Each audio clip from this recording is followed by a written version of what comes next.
Agora na RCI, programa Entre Livros. Entrevistas com autores, organizadores e especialistas em livros, com foco no conteúdo da obra. Apresentação, Rosimeire Salles. Olá, você que nos acompanha aqui na RCI. Estamos mais uma sexta-feira aqui com o programa Entre Livros, trazendo para vocês mais informações, mais conteúdos a respeito dos livros. E o convidado de hoje é o Felipe Mansur. Vocês aqui da região oeste do Paraná já conhecem, né? Foi candidato a prefeito de Foz, candidato a deputado estadual. E essa semana, a notícia aqui quentíssima, ontem, né, Felipe? Ele assumiu, não, você foi convidado, como é que é? Convidado pelo Você foi governador convidado aqui. pelo governador do estado a assumir a função de superintendente de governança do governo do estado do Paraná. E você assume aí em 1º de janeiro. 1º de janeiro começa essa nova função. Mas aqui a gente vai estar falando com o empreendedor e o escritor Felipe Mansur. Exatamente. Então seja muito bem-vindo, Felipe. Obrigado, Rose. Além Obrigado. disso, o Felipe também é graduado em administração com ênfase em marketing. E ele é franqueado da Subway. Então ele tem aí uma experiência que gabaritou escrever o livro Empreendedorismo Evolutivo. O subtítulo é Autoliderança Cosmoética para a Evolução Consciencial. Então, Felipe, em primeiro lugar, quando você fala aqui em evolutivo, você não está falando da evolução do Darwin, não, né? Não. Então, fala pra gente, assim, qual é essa diferença desse empreendedorismo que você está trazendo? Porque a gente ouve muito falar de empreendedorismo na área da administração, mas você está trazendo um qualificativo aqui, é um empreendedorismo que é evolutivo. Como que funciona isso? Evolutivo em que sentido? Bom, Rose, primeiro, obrigado pela oportunidade da gente estar aqui na RCI falando sobre o livro. É sempre muito importante para o autor, quando a gente tem a oportunidade de falar sobre a obra. Toda obra é uma obra que demora tempo, né, para a gente fazer. Esse meu livro mesmo, eu demorei aí praticamente 3 anos estudando, pesquisando, compilando experiências pessoais e chegando nesse conceito que eu acabei colocando aqui no livro, que é o conceito do empreendedorismo evolutivo. Mas você falou bem, não é a evolução de Darwin, né? Não é a evolução da espécie, mas sim uma evolução pessoal, onde eu enxergo o empreendedorismo como uma maneira de nós podermos evoluir como pessoas, como consciências, e também promover a evolução do meio ambiente onde a gente está inserido. O empreendedorismo, para mim, e isso eu defendo durante praticamente o livro todo, ele só serve se ele trouxer algum benefício que é social, que é um benefício grupal, é um benefício para toda a sociedade, e não simplesmente um empreendedorismo onde a pessoa vai, ela toma uma ação, e aqui eu quero deixar claro para o nosso ouvinte, quando a gente fala no empreendedorismo, não é simplesmente a ação de montar uma empresa. O empreendedorismo que eu falo aqui é a postura empreendedora. Por exemplo, você, Rose, está tendo uma postura empreendedora de vir fazer um programa na Rádio RCI. Isso é muito importante, né? Essa postura empreendedora é a postura que move a nossa sociedade. Eu ouvi, sabe, Felipe, de um empresário aqui de Foz mesmo, falando, não, mas olha, eu sou empresário, mas antes de ser empresário, eu sou empreendedor. Então, às vezes, a pessoa confunde porque a pessoa tem uma empresa e ela é empreendedora, e não é isso, né? Porque o empreendedorismo, ele vai além da empresa em si, né? Exatamente. Além dele ir além, a gente pode enxergar assim, ele vem antes. Ele está dentro da pessoa. Ah, entendi. Existem, por exemplo... É uma postura já da pessoa de ser empreendedor. Exatamente. Tem empresários que não têm o perfil empreendedor. Às vezes eles têm um perfil muito técnico. Ou muito burocrático. Muito burocrático, né? Exatamente. E tem pessoas que são funcionários de empresas, mas que têm um perfil totalmente empreendedor. E basicamente, o que é esse perfil empreendedor? É aquela pessoa que toma uma ação. É o homem, é a mulher de ação, que busca resultados, que busca soluções para as questões que ela está vivenciando no dia a dia. E não simplesmente que ela fica passiva, se limitando ao trabalho que foi dado para ela. Agora, você tem um capítulo aqui que você fala do empreendedorismo assistencial. O evolutivo...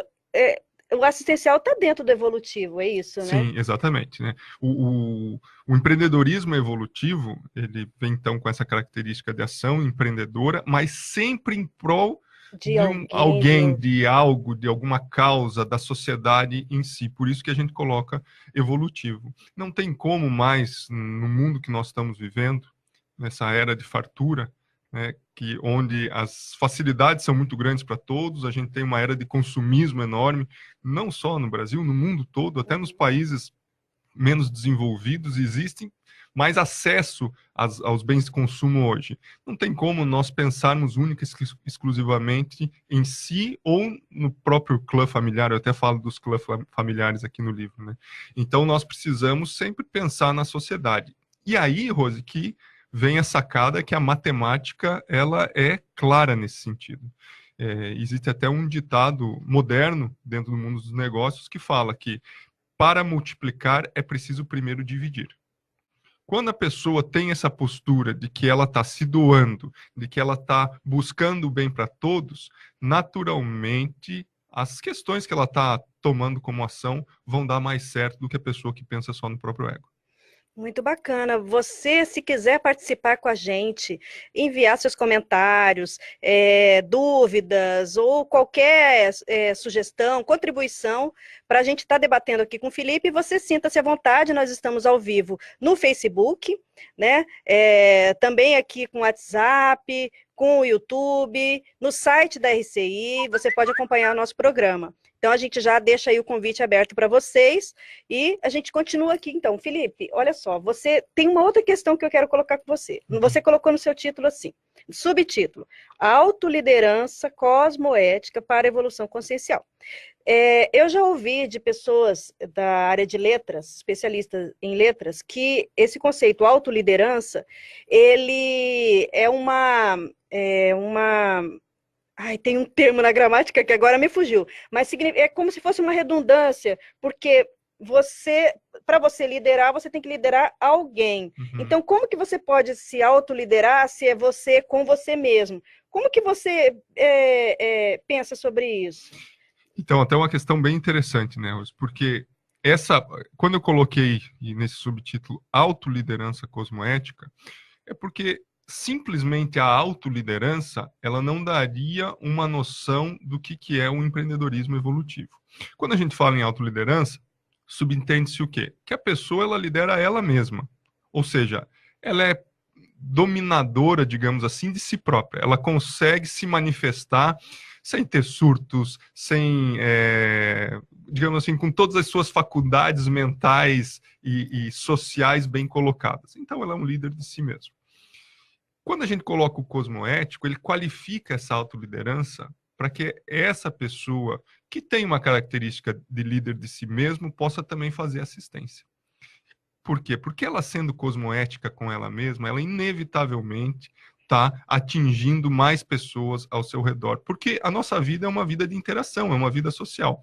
Se eu dou um exemplo de mim mesmo cosmoético, ou seja, até para a gente esclarecer a palavra cosmoética, né, que é uma ética cósmica, não é simplesmente a ética humana. Uhum. A gente sabe que em diversas sociedades na Terra existem posturas éticas em uma sociedade que não são éticas em outra. Sim. E assim por diante. Quando a gente fala em cosmoética, é aquilo que é transversal, aquilo que pode pegar todos de uma maneira superior e não simplesmente atrelado aos usos e costumes das sociedades. Então, quando a gente fala em autoliderança cosmoética, quer dizer o seguinte: a pessoa, ela é ciente de si mesma, ela domina suas próprias faculdades mentais, não se perde no meio do caminho, vamos dizer assim, né, para a gente usar uma palavra assim bem direta. E, ao mesmo tempo, ela é cosmoética por quê? Porque ela está atuando, dando exemplo positivo para as outras pessoas. E isso é fundamental para a gente desenvolver o empreendedorismo evolutivo.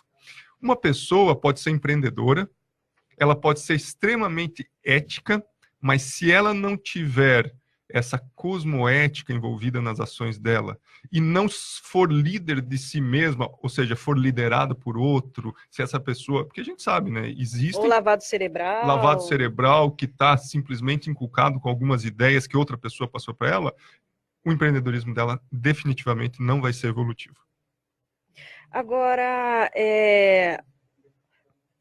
tem uma diferença também do empreendedorismo para a inovação, né? Sim. porque a gente tem aí até um programa depois do nosso, vem em Nova City, com a Maria Ângela Luckman, onde ela trata bastante sobre esse assunto. Uhum. E muitas vezes também é atrelado o empreendedorismo com a inovação, mas eles não necessariamente caminham juntos, né? Não necessariamente caminham juntos. Por quê? Porque o empreendedorismo, como eu falei anteriormente, né, ela é uma postura de ação, uma postura de resolver problemas. Não tem nada de errado a gente pegar soluções que já existiram antes. Agora, é inevitável também, Rose, que exista, muitas vezes, um componente de inovação. Mas quando a gente fala em autoliderança, essa inovação está muito mais para a própria pessoa do que para o contexto geral em si. É muito importante o empreendedor evolutivo, ou uma pessoa que deseja ser uma empreendedora evolutiva, ou seja, deseja se desenvolver evolutivamente, melhorar a sua capacidade consciencial através do empreendedorismo, que ela tenha uma autoliderança e que ela seja inovadora de si mesma. O que eu quero dizer com isso? Ela tem que estar buscando novos conhecimentos a todo tempo, buscando novas soluções para os problemas que ela está enfrentando. Aí sim a gente vai ter um empreendedorismo evolutivo inovador. Isso seria ter essa autoliderança? Como é que a gente conquista essa autoliderança? Como é que eu sei que eu sou líder de mim mesmo? Primeiro de tudo, pelo autoconhecimento. E o autoconhecimento até está na moda hoje também na sociedade, né? Diversas linhas, a psicologia tem falado muito de autoconhecimento, a gente tem aí nas livrarias diversos livros de autoajuda, coaching. Então, tudo isso passa pelo autoconhecimento. Se a pessoa não se conhecer, não souber exatamente como ela reage às situações, não souber exatamente como ela vai reagir a uma situação de crise, a uma situação crítica dentro do grupo, ou a uma situação de reflexão de si mesma, vai ser muito difícil ela ser uma pessoa empreendedora. Então, precisa ter o autoconhecimento para você ter uma autoliderança. E daí sim você chega no empreendedorismo evolutivo. Ou seja, sem você saber, aliás, quem é você mesmo, esse autoconhecimento implica justamente isso, né? Porque para você saber se você é lavado cerebralmente, a pessoa lavada cerebral, ela tem uma ideologia embutida ou uma crença que ela mesma não consegue dissociar o que é dela, o que é pensamento dela e o que não é, né? Exatamente. Então, é muito importante isso que você está colocando, justamente porque o primeiro passo seria a pessoa, olha, distinguir, essa sou eu, essa é a Rose, né? Esse é o Felipe, na sua essência. Eu penso, a minha opinião é essa, né? Eu penso por mim mesmo. Exatamente, para depois ela sim fazer esse outro movimento, né, que é a liderança em si, mas então primeiro quem sou eu, não é isso? E esses dias até, Rose, eu estava fazendo uma reflexão pessoal, porque eu tenho viajado muito de avião, indo para Curitiba, voltado, e eu tive percebendo, você veja, alguns anos atrás, não muitos anos atrás, 10 anos atrás, a gente entrava nos aviões e diversas pessoas lendo revistas e livros, e hoje todo mundo só está no celular. É verdade. Só existe celular para cima e para baixo. E eu até comemoro quando eu vejo uma pessoa lendo um livro dentro do avião. Porque a leitura ela é tão importante para esse autoconhecimento e para essa autoliderança, porque além de ser um momento onde a gente está adquirindo conhecimento, é um momento de autorreflexão. Você consegue, através da leitura, você precisa estar, obviamente, concentrado naquilo que está se lendo, você consegue desenvolver pensamentos que no WhatsApp você não consegue, no Facebook você não consegue, que muitas vezes, né, num ambiente social mais agitado, a pessoa não consegue. Perfeito. Então, a leitura, eu tenho valorizado muito isso.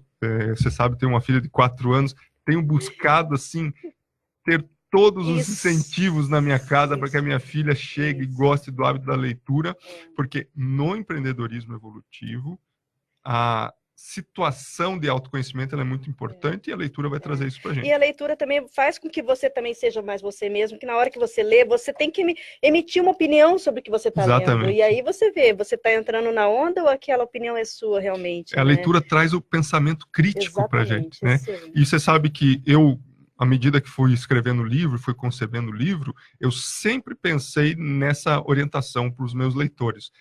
Quando eles lerem o livro, quando eles pegarem o livro na mão e começarem a ler, eu sempre quis que as ideias contidas aqui pudessem gerar algum raciocínio crítico para eles. Que a pessoa pudesse, mesmo que ela não concorde com a ideia que está no livro, né? Porque não concordar faz parte. do desenvolvimento intelectual, desenvolvimento da reflexão, da evolução pessoal, mas eu sempre busquei uma redação no sentido de que instigar a pessoa para poder pensar. E até um detalhe sobre o livro, Rose.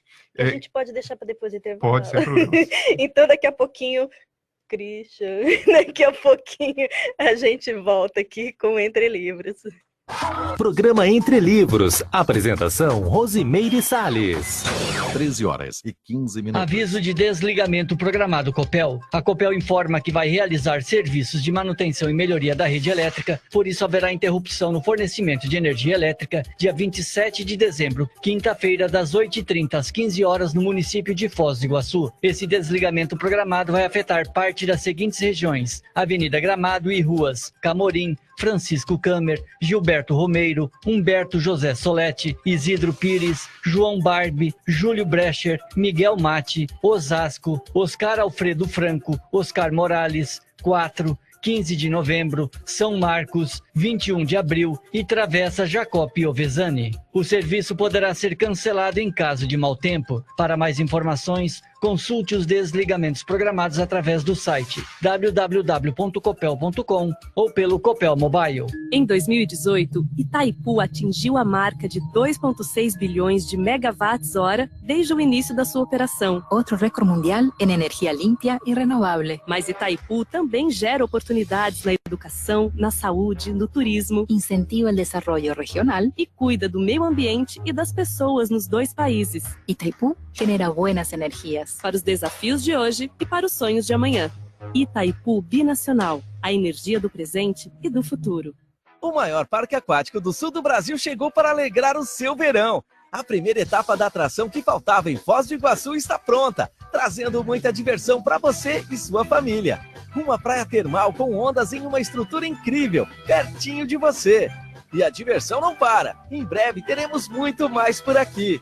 Tá esperando o quê? Mergulhe nessa diversão. Vem pra praia, vem pro Blue Park. Para mais informações, acesse blueparkfoz.com.br. Agora vamos falar de economia e o Consalter é sinônimo de economia. Confiram as ofertas para esta sexta-feira, dia 21 de dezembro.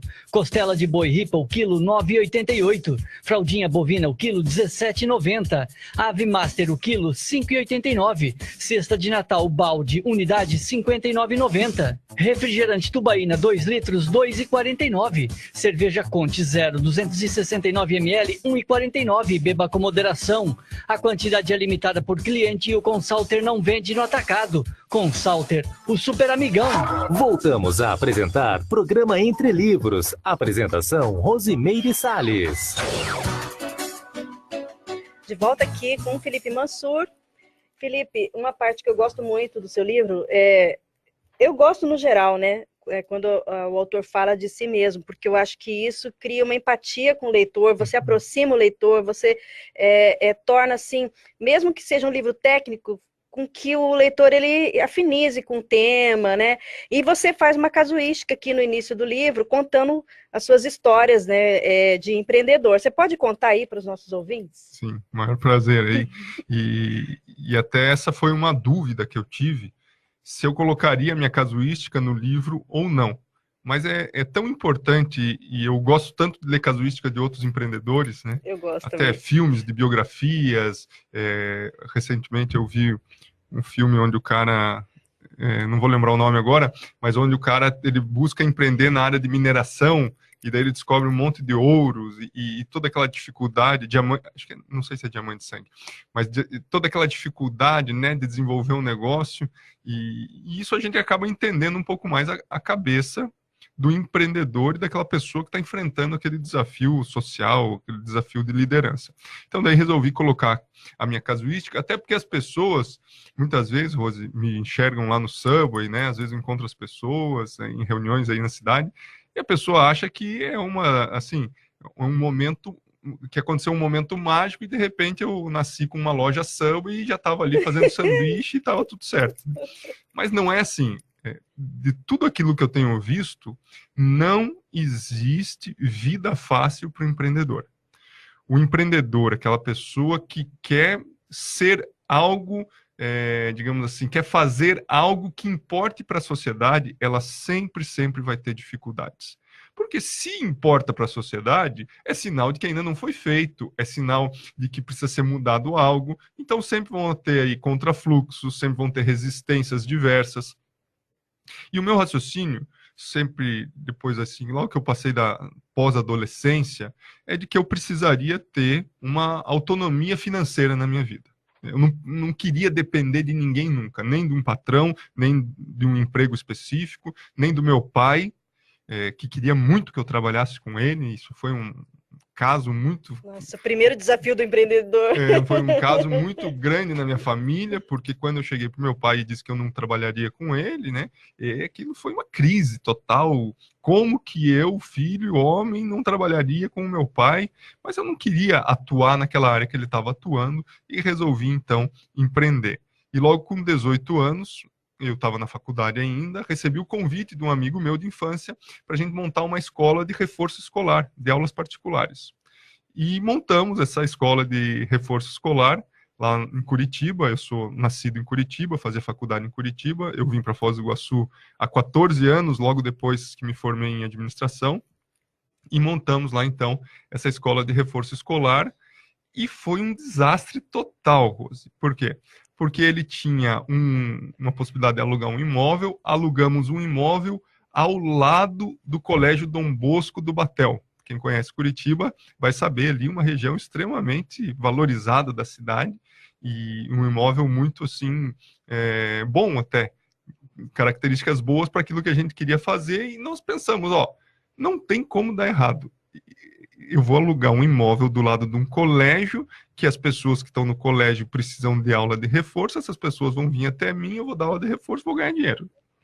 É o óbvio. É o óbvio, né? Como que um negócio desse vai dar errado? Pois bem, ali eu comecei a descobrir que para ser empreendedor, principalmente no Brasil, a gente precisa se reinventar e a gente precisa, muitas das vezes, raciocinar.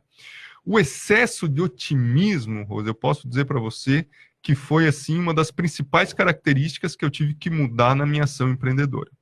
Porque no começo é igual casamento, namoro, né? Igual ano novo, tudo é festa, né? As esperanças ali são enormes, tudo se renova. Mas muitas vezes o brasileiro, o latino especificamente, ele cai num erro assim fatal, que é não ponderar sobre todas as adversidades que aquela ação dele pode estar tomando. Por exemplo, eu também estou vivendo na área da política, né? Dificilmente os políticos ponderam sobre as adversidades que eles vão ter no cargo. Sem comentário, né? Sobre as adversidades que eles vão ter para montar uma base no Congresso, como nós estamos vendo em Brasília, por exemplo, né?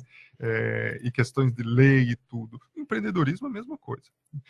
E eu atendi, Rose, por muito tempo, eu fiz atendimentos, assim, consultorias grátis, pontuais, de pessoas que queriam montar negócios. E a característica, ela é sempre a mesma. A pessoa tem uma ideia, normalmente essa ideia é muito boa, e ela chega para querer montar, então, um negócio e ela acha que vai dar tudo certo. Ela acha que ela vai chegar lá, ela vai investir o dinheirinho dela e todo o universo vai conspirar a favor dela. Muitas vezes isso acontece. Só que para o universo conspirar a nosso favor, para a gente ter sorte, para as coisas darem todas certo, a gente precisa, antes disso, ter competência naquilo que vai fazer. E para ter competência, você tem que fazer um plano de negócios muito bem feito. Não digo um plano de negócios detalhadíssimo, porque eu também sou contra isso na administração. Tem pessoas que fazem plano de negócio lá de 50 páginas. Isso aí, às vezes, não adianta para nada, pode jogar no lixo.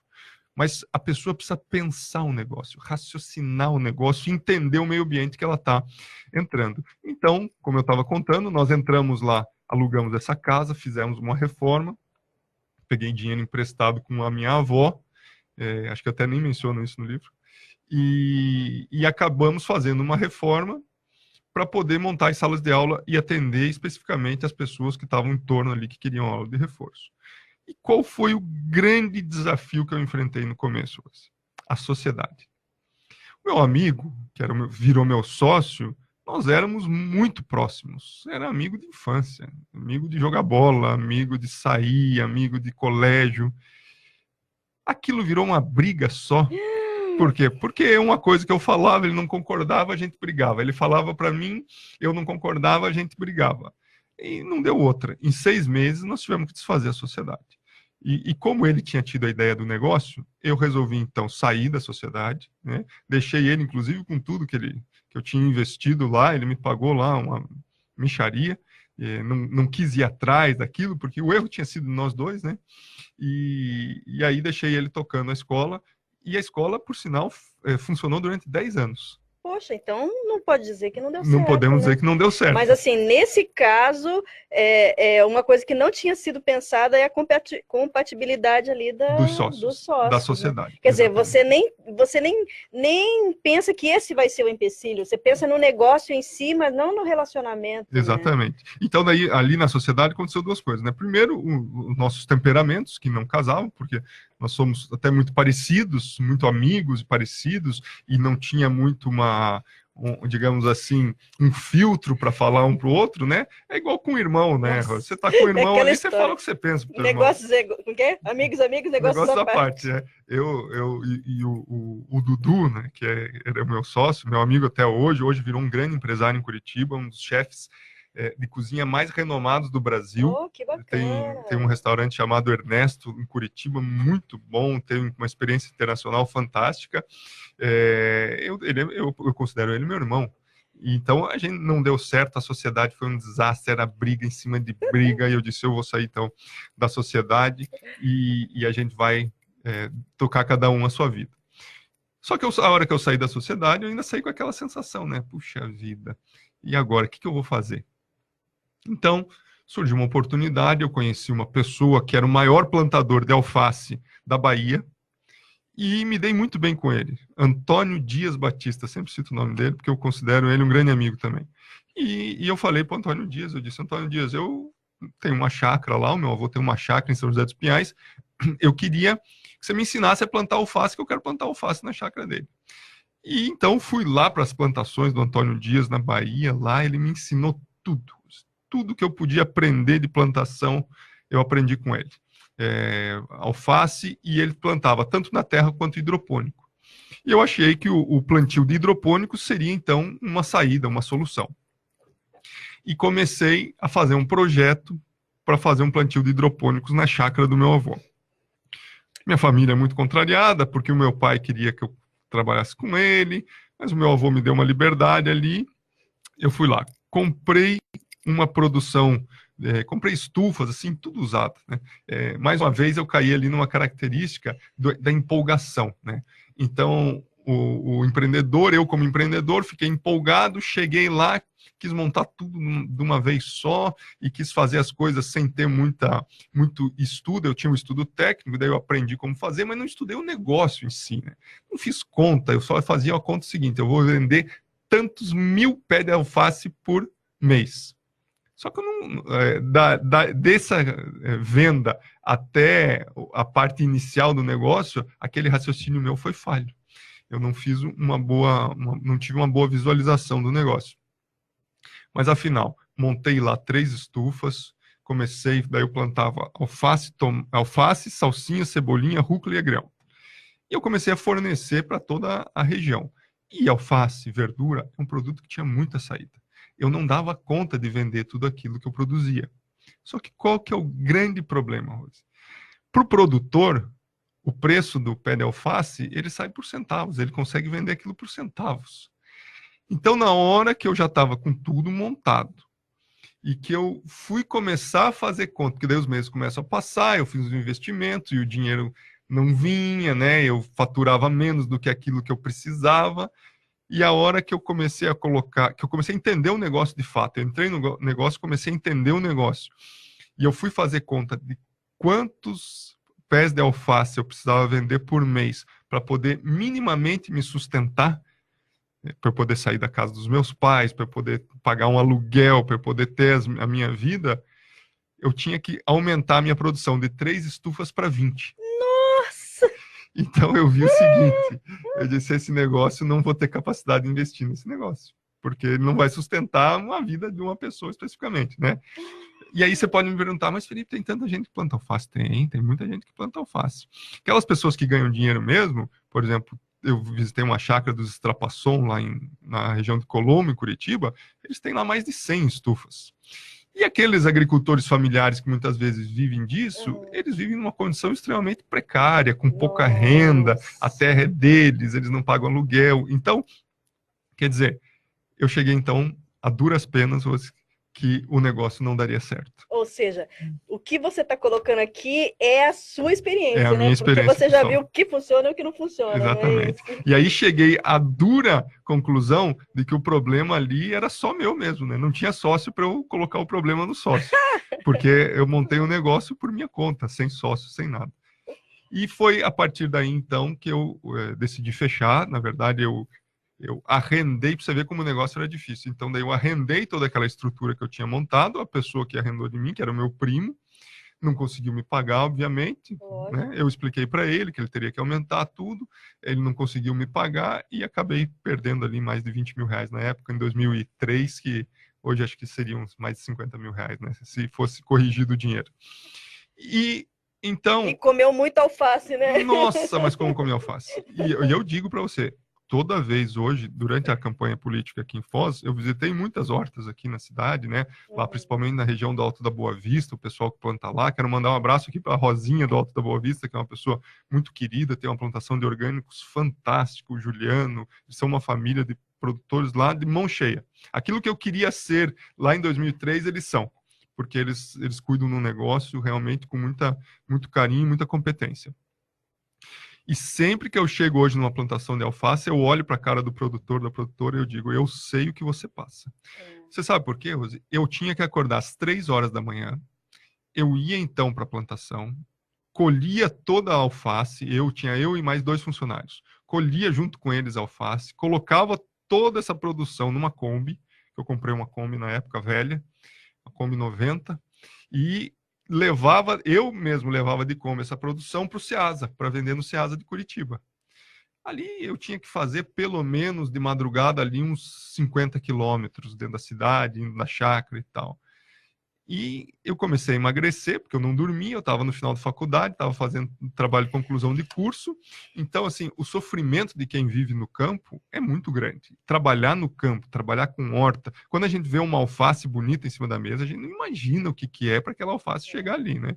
Então, hoje eu valorizo muito essas pessoas que trabalham no campo, que trabalham com hortaliças, que trabalham com qualquer tipo de produção, porque o trabalho no campo, ele realmente não é fácil. As facilidades que a gente tem na cidade, mesmo numa chácara perto da cidade, a pessoa não tem.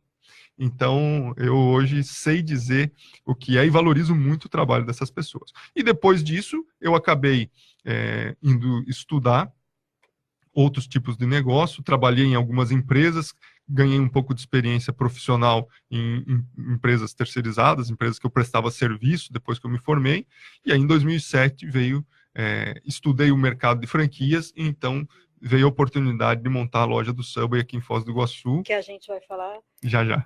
já já. Só para registrar aqui, gente, a Mariana Molina está aqui nos acompanhando no Facebook. Você também, se quiser participar, sinta-se à vontade. Daqui a pouquinho a gente volta. Programa Entre Livros. Apresentação Rosimeire Salles. A NetFoz traz para Foz o serviço mais moderno de TV por assinatura do Brasil. É a TV por fibra ótica. Essa tecnologia proporciona a maior estabilidade e qualidade do mercado. Funciona quando chove e, o melhor, não precisa de antena ou aparelho externo para que o sinal de TV chegue até sua casa. Além disso, não usa seu sinal de internet. A NetFoz é a única operadora que oferece essa inovação na cidade. Aproveite e faça sua assinatura pelo nosso site netfoz.tv.br. Anotou? netfoz.tv.br. NetFoz, TV por fibra ótica é aqui. 13 horas e 34 minutos. A Copel dá a dica. Nos meses mais quentes do ano, cuidado ao se refrescar nos reservatórios de usinas hidrelétricas. Respeite a sinalização das áreas de segurança. Sempre acompanhe as crianças e fique atento a embarcações e a variações no nível do rio. Na dúvida, fale com a gente. Conheça o regulamento para o uso de portas de reservatórios no site copel.com. Copel, pura energia, Governo do Paraná. O Restaurante Pandeiro está aberto ao público para o café da manhã, almoço e jantar, apresentando o melhor da gastronomia brasileira e internacional, com serviço à la carte em um ambiente moderno e agradável. Conheça o nosso novo cardápio e aproveite a promoção de almoço, apenas R$ 29,00 o prato. Estamos no Babu Interlúdio, Rua da Cosmoética 1761, no bairro Cognópolis. Reservas ou informações pelo 3132-2000. Artigos de Natal e presentes de final de ano? Casa Vitória. Utilidades domésticas, faqueiros, jogos de panelas e eletrodomésticos? Casa Vitória. Piscinas, barracas, tendas e cadeiras de praia? Também na Casa Vitória. E nesta semana, os artigos de Natal, festões, bolas, árvores, presépios, lâmpadas, tudo com 20% de desconto à vista. E os demais produtos, tudo em até 10 vezes nos cartões de crédito, com parcela mínima de R$ 30,00. E nesse sábado, você compra panela de pressão 4,5 litros, Alegrete por apenas R$ 29,90. É somente neste sábado. E que presente, não é? E todos os sábados neste mês de dezembro, a Casa Vitória estará atendendo até às 15 horas. Casa Vitória. Quem conhece, confia. Casa Vitória. Voltamos a apresentar programa Entre Livros. Apresentação Rosimeire Salles. Falando aqui sobre empreendedorismo evolutivo, Felipe Mansur estava aqui falando para a gente, né, a sua trajetória aí de empreendedor, e estava chegando aí aonde você está hoje, que é na franquia, né, Felipe? A gente estava até comentando aqui que as pessoas têm uma expectativa em relação à franquia que não é bem assim que funciona, né? Conta para gente. E eu já vi diversos casos como esse, né? Já tive a oportunidade de atender aí, de ajudar pessoas com casos que a pessoa... Qual que é o grande... Eu falo disso aqui no livro, Rose, como pensamento mágico. A pessoa tem um pensamento mágico de que o negócio, né, que é o capítulo 16, o negócio maravilhoso, que tudo vai dar certo.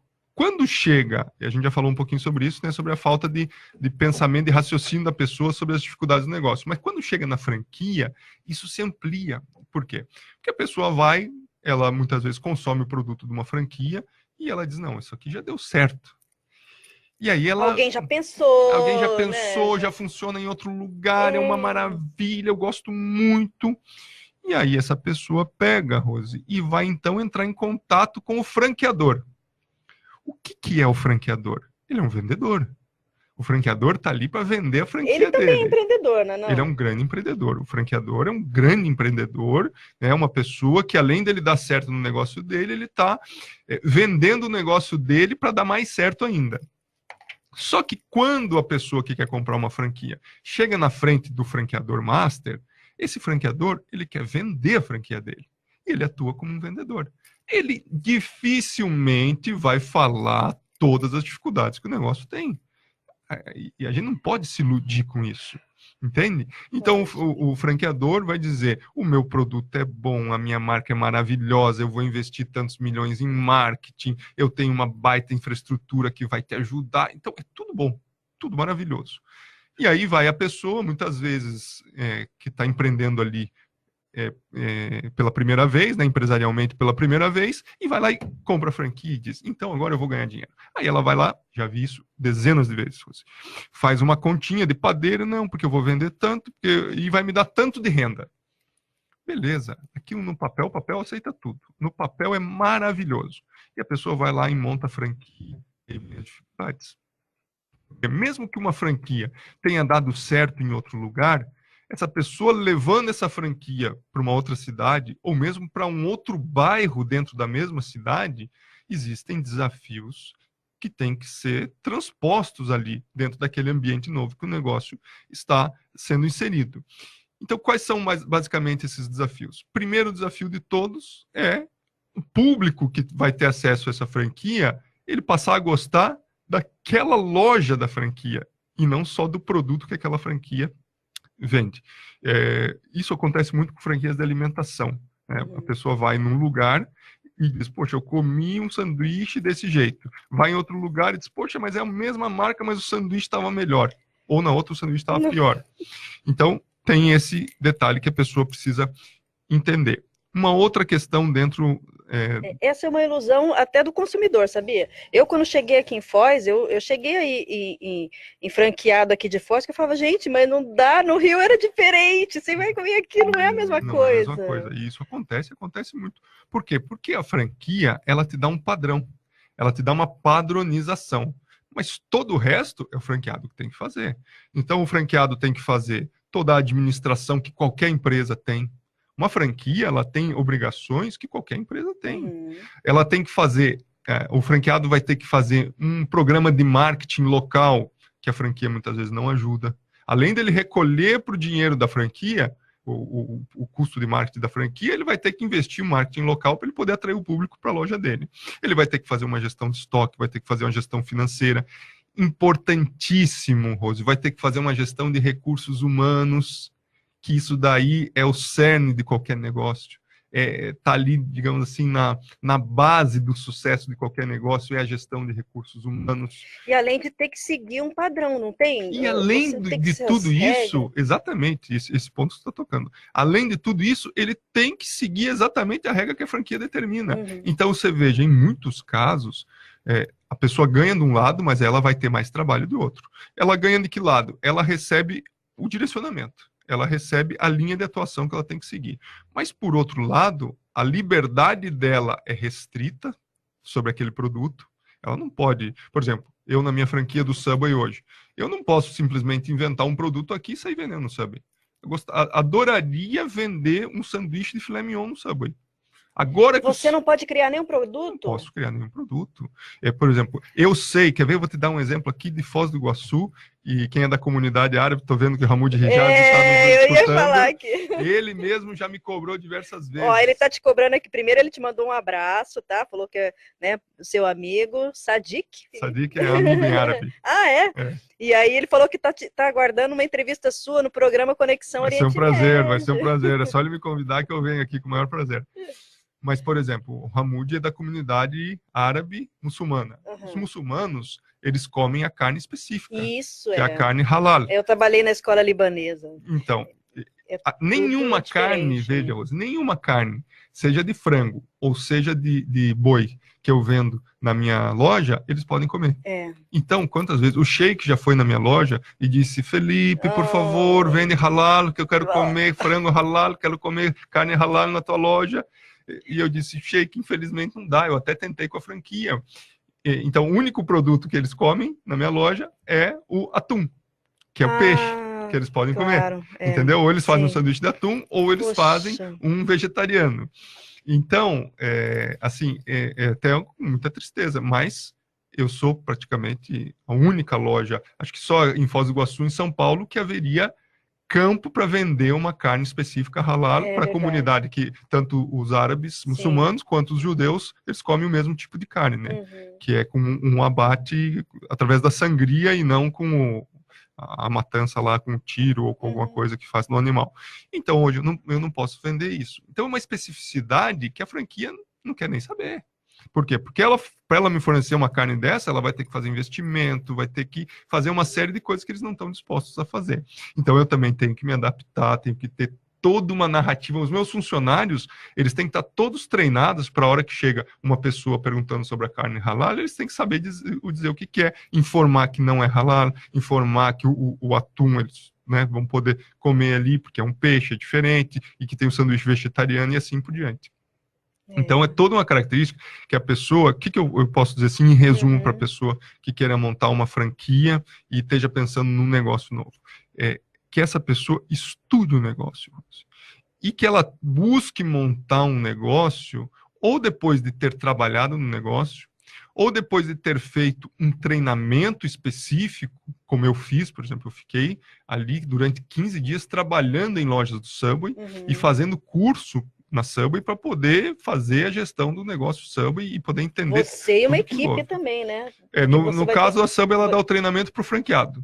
E você treina todo mundo. E eu que tenho que treinar todo mundo. Uau, se você não fizer um bom sanduíche... Estou ferrado. Ninguém na minha loja vai fazer. Aí que tá outra coisa, né? O franqueado tem que pensar em tudo isso. O desafio aí. Ou que a pessoa busque um empreendimento que ela tenha, assim, digamos, aptidão para. Ou seja, que ela busque atuar naquilo que ela sabe que faz bem. Assim vai ser muito mais fácil do negócio dar certo. Exatamente. Mas, Felipe, a gente vai, então, dar mais um intervalo, agora o nosso último, e daqui a pouquinho a gente volta aí com o Entre Livros. Programa Entre Livros. Apresentação, Rosimeire Salles. Não compre impressoras. Nunca foi tão fácil imprimir em casa. Conheça planos especiais para pessoa física da Compo Clinic. Fornecemos as melhores impressoras e multifuncionais do mercado para você fazer as suas impressões, digitalizações e cópias na comodidade do seu lar. Nós cuidamos de tudo: instalação, configuração, manutenção e reposição de cartuchos. Não perca mais tempo. Economize e agende ainda hoje uma visita. Compo Clinic. A boa impressão é a que fica. 3028-0009.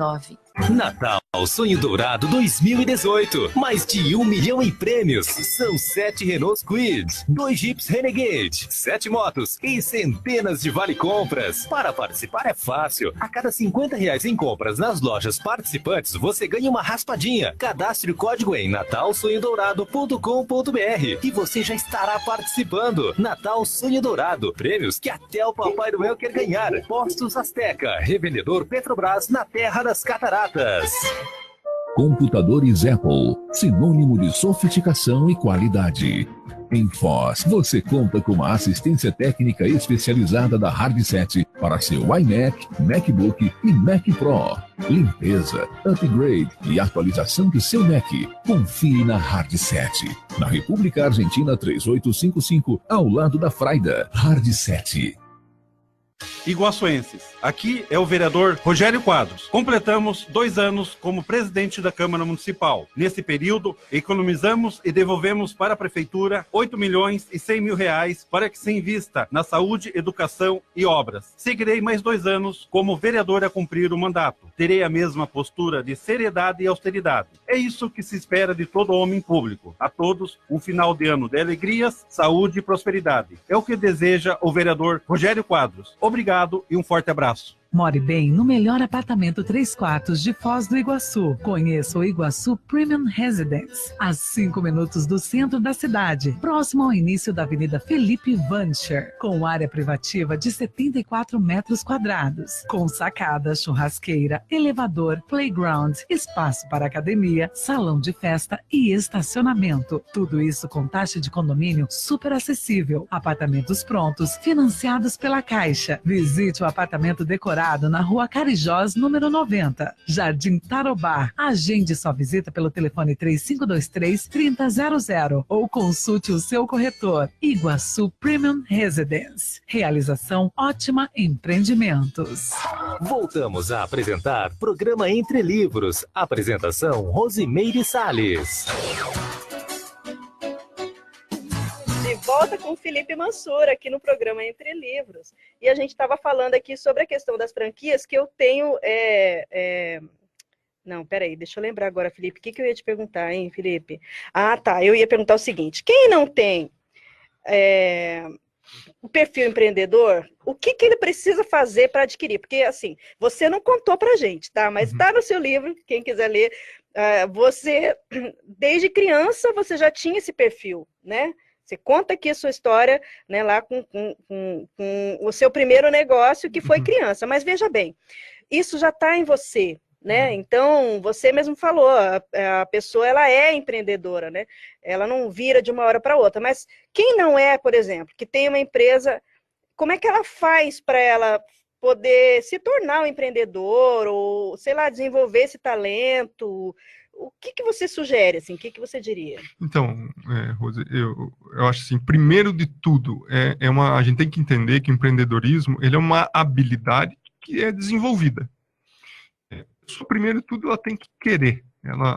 Eu enxergo, uma linha até, uma forma simplista de falar, como 2 ações que a pessoa pode ter dentro da vida, digamos assim, empresarial e das posturas, digamos assim, empresariais dela, né? Ou ela vai ter uma linha técnica ou ela vai ter uma linha empreendedora.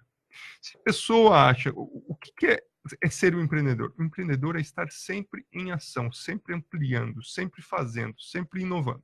Se ela acha que o empreendedorismo é para ela, primeiro de tudo, ela vai ter que quebrar a cara. Então eu conto aqui, até hoje, se não fosse pela minha mãe, até hoje eu ia ter estoque de caixa de fósforo na minha casa. Por quê? Porque eu, com 13 anos de idade, o meu pai era diretor de uma empresa de fósforo, a Fósforos Paraná, né, uma empresa de fósforo que depois foi vendida, e eles lançaram lá na empresa de fósforo caixinhas de fósforos com bandeira dos times de futebol do Campeonato Brasileiro. Eu achei aquilo o máximo. Eu disse, vou ganhar dinheiro. Peguei, mostrei para meus amigos no colégio, sendo bem resumido aqui, porque eu sei que o nosso tempo está quase estourando aí. Mostrei para meus amigos no colégio e disse, olha, a empresa do meu pai trabalha está fazendo lá caixas de fósforo com os times de futebol, eu vou fazer uma venda antecipada aqui para vocês. Quem quer? Aquilo foi uma festa, todo mundo queria. Eu queria bandeira do Corinthians, do Palmeiras, do Curitiba, do Atlético. Rose, eu tinha um caderninho desse colégio, né, que eu anotava lápis. Eu acho que eu vendi para uns 70% da sala, eu acho que eu vendi caixinha de fósforo. Uns queriam 3, outros 4, outros 5. E aí eu fiz a encomenda com meu pai, né? E o que aconteceu? Chegou a caixa de fósforo na minha casa, chegou um fardo de fósforo, assim. Se aquilo pegasse fogo, toda a minha família tinha morrido. E eu botei no meu quarto, e quando eu comecei a abrir, eu vi que muito daqueles pedidos que tinham sido feitos para mim, não tinha. A fábrica simplesmente não ia imprimir caixa de fósforo lá com a bandeira de determinados times. Sei lá, do América Mineiro. E aí, o que aconteceu? Eu já tinha recebido o dinheiro de toda essa turma. Eu peguei pagamento antecipado, porque meu pai me fez pagar as caixas de fósforo, né? Veio uma fatura e eu tive que pagar. Então eu peguei pagamento antecipado todo mundo, comprei um estoque enorme, e aí cheguei na sala com algumas, e o dia que eu fui distribuir, foi também aquela ansiedade, criança, né? 13 anos de idade, uma ansiedade danada. Aquilo virou um enxume de abelha no meu redor, assim, cadê o meu, cadê o meu, cadê o meu? E na hora que eu fui distribuindo, começou a dar aquela chateação na turma, o povo começou a ficar meio brabo comigo, Rose. No dia seguinte, eu era o cara mais odiado da sala de aula. Por quê? Porque alguns tinham recebido, e os outros que não tinham recebido ficaram chateados e começaram a falar para os outros, né, que eu tinha feito uma bobagem ali, né, não chegaram a me chamar de caloteiro, mas eu fiquei numa situação, para um adolescente, extremamente delicada. E ali eu vi o seguinte, foi uma experiência marcante para mim, né, porque até eu conto, não sei se eu conto nisso no livro, agora não vou lembrar, mas vou revelar aqui. Tinha até uma menina que eu queria namorar, que a menina não quis mais namorar comigo. Eu acho que isso não conta, não. Por quê? Porque todo mundo ficou brabo, né? A menina só tinha comprado 5 caixinhas de fósforo, e eu tinha pego o dinheiro adiantado dela. Então, o que aconteceu? Eu fui lá e quebrei a cara. Foi a minha primeira experiência que eu quebrei a cara. Sem planejamento, sem noção nenhum do negócio. Sem conversar com o fornecedor. E o seu pai tratou você como um negócio. Foi negócio, casa de libanês mesmo, né? Fez um negócio comigo. Ele não estava me fazendo caridade ali, não. E foi muito bom para eu aprender, lógico, né? Foi para você aprender. Foi para eu aprender. Então, o que eu vi? O negócio precisa de planejamento. Os negócios precisam de uma compreensão do meio ambiente que a gente está vivendo. Essas pessoas, né, respondendo agora a sua pergunta, para a pessoa se tornar empreendedora, ela tem que tentar. Ela tem que, primeiro de tudo, querer. E ela tem que saber o seguinte, o empreendedorismo pode trazer muitos benefícios para a gente. E eu escrevi empreendedorismo evolutivo porque eu, nessa minha vida, tenho tido experiências que eu estou melhorando através do empreendedorismo, né? São experiências muitas vezes traumáticas, mas que me geram reflexões que eu posso melhorar através delas. Então, esse empreendedorismo, nós podemos evoluir com ele.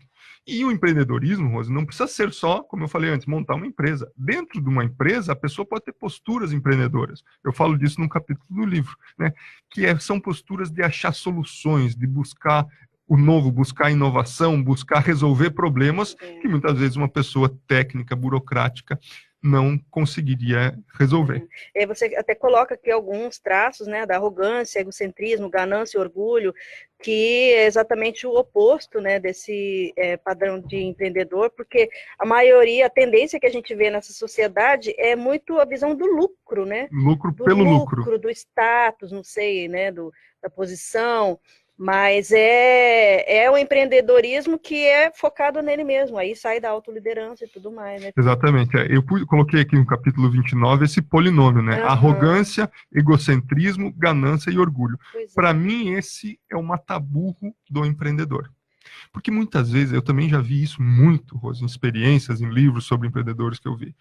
Às vezes o empreendedor começa com muita dificuldade, nos clãs familiares isso acontece muito, muita dificuldade, lá as pessoas se superam, né? Fazem um negócio, começam a ganhar dinheiro, muitas vezes saem de uma situação de pobreza mesmo, realmente, e passam por uma situação de bem-estar, de riqueza efetiva, e quando está todo mundo bem, todo mundo começa a brigar. Por quê? Porque o empreendedorismo, ele deixou, para aquelas pessoas, ele deixou de ter um foco, deixou de ter um objetivo, deixou de criar união naquele grupo. E aí vem essa arrogância, o egocentrismo, a ganância e o orgulho que fazem o negócio desabar. Então, o irmão que morria pelo outro irmão para poder fazer o negócio dar certo, de repente ele está brigando com o irmão porque ele quer 1% a mais do negócio que o outro irmão não tem. Então, nós precisamos, para ser empreendedores evolutivos, para poder evoluir na nossa vida, nós precisamos ter abertismo, nós precisamos ser assistenciais, nós precisamos querer ajudar os outros, precisamos dividir para multiplicar. E assim eu tenho certeza que os negócios, os empreendimentos, eles podem dar certo, não, Rose, sem dificuldades. As dificuldades sempre vão existir. Na nossa vida, sempre vão existir dificuldades. E não importa quem seja, não importa o nível social da pessoa, não importa o projeto que a pessoa esteja atuando. Sempre, se a pessoa quer fazer alguma coisa boa, se a pessoa quer fazer alguma coisa de bom, se a pessoa quer evoluir realmente nessa vida, ela vai ter dificuldade, ela vai ter que se autossuperar para poder transpor os desafios. Sabe, Felipe, que você falando, hoje eu consigo te entender com uma perfeição, porque hoje eu sou uma empresária e hoje eu sei o que é estar do lado de cá, né? Porque antes, enquanto funcionária ou enquanto ainda nas minhas tendências, né, de militante, revolucionária, patrão, tá na folga, o cara tá dinheiro, tá usando dinheiro do meu trabalho, entendeu? Tá me explorando. Tá me explorando. E aí, quando você está do lado de cá, que você vê não só financeiramente os encargos que representam o funcionário, mas as dificuldades que você tem de lidar com ele. E essa questão de você não ter folga, quem mais trabalha é efetivamente os empreendedores, os patrões. O dono. Gente, aí a gente consegue... Agora, Felipe, a gente tem ainda um pouquinho de tempo, eu só queria tomar uma questão aqui. Você, no seu caso pessoal, a sua dedicação à política é um empreendedorismo, né? Porque isso para você não é um cargo ou uma função ou um status, isso é uma missão de vida, você tem um projeto, né? Então, você considera isso também um empreendedorismo? Considero uma jornada empreendedora, sem dúvida nenhuma, todas as dificuldades, né? E a hora que a gente entra na política, que a gente quer fazer as coisas boas, muitas vezes de coração aberto, essas dificuldades elas ampliam, porque a política ela é tratada por muitas pessoas como uma guerra, é uma guerra pelo poder, mas eu cheguei à conclusão que eu deveria entrar na política, Rose, justamente por aquela frase do Platão que eu não me canso de citar, né, que a punição que as pessoas boas sofrem quando não tomam parte do governo é viver um governo dos maus. E no Brasil, a gente tem vivido isso nos últimos anos, né? Governos que têm tirado o dinheiro das pessoas, que têm feito coisas difíceis, que têm dificultado a vida dos empreendedores, que têm cobrado mais imposto, né, do cidadão para depois roubar lá na ponta, numa obra, nas Olimpíadas. E perdoar dívidas altíssimas. E perdoar a dívida dos poderosos que têm influência no Congresso. Então, eu cheguei à conclusão, na minha vida, que eu deveria tentar ajudar nesse campo. Né? Tentar ajudar nesse tipo de ação para ver, pelo menos, se a gente consegue melhorar o meio ambiente político que a gente está vivendo. E aí a gente vai ter que esperar um outro livro seu, então, dessa outra área, né, Felipe? Vai ser um prazer, já está no forno. Já está em produção aí, e tenho colocado essas experiências que eu tenho vivido na política num livro, e depois eu vou dar para a Rosemary Salles revisar para mim, para ela colocar seu raciocínio crítico, para a gente poder fazer uma revisão crítica da obra. Com um enorme prazer, Felipe, muito bom estar com você, adorei. Olha, a Cristiane Mafalda também entrou aqui, mas nós estamos nos despedindo, e, gente, eu queria só deixar aqui para vocês que na semana que vem e na outra, em função do final de ano, a gente não vai ter o programa, né? Mas aí a gente retoma no dia, vamos achar um calendário, 7 de janeiro, dia do aniversário do meu pai. Dia 12 de janeiro, então. Dia 12 de janeiro a gente está de volta com Entre Livros. E a gente deseja, então, um ótimo final de ano a todos vocês. Tchau, tchau, pessoal. Tchau, um abraço. Você acabou de ouvir Programa Entre Livros, com Rosimeire Salles. De volta na próxima sexta,